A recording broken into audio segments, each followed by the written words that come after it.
مجید امجد اپنی زندگی میں بہت کم جانے گئے ہیں۔ اب ان کی وفات پر 40 سال سے کچھ اوپر کا زمانہ ہو چکا ہے، اور وفات کے بعد سے لے کر اب تک ان پر متعدد کتابیں چھپ چکی ہیں اور سینکڑوں مضامین شائع ہو چکے ہیں، لیکن یہ رفتہ رفتہ ہوا ہے۔ علامہ اقبال نے جو کہا ہے کہ اے بسا شاعر کہ بعد از مرگ ساد، چشم خود بر بست و چشم ماں خوشاد، یہ اگر اردو ادب کی تاریخ میں کسی پر یہ قول صادق آتا ہے تو وہ مجید امجد ہے۔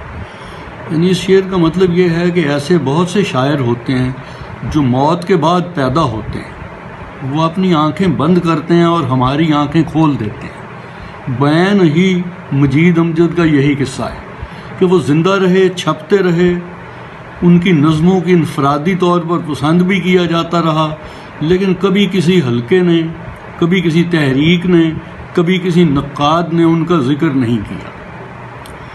حالانکہ وہ بہت بڑے شاعر ہیں، اور اتنے بڑے شاعر ہیں کہ ہمارے عہد میں ان سے بڑا میرے نزدیک کوئی اور شاعر نہیں ہے۔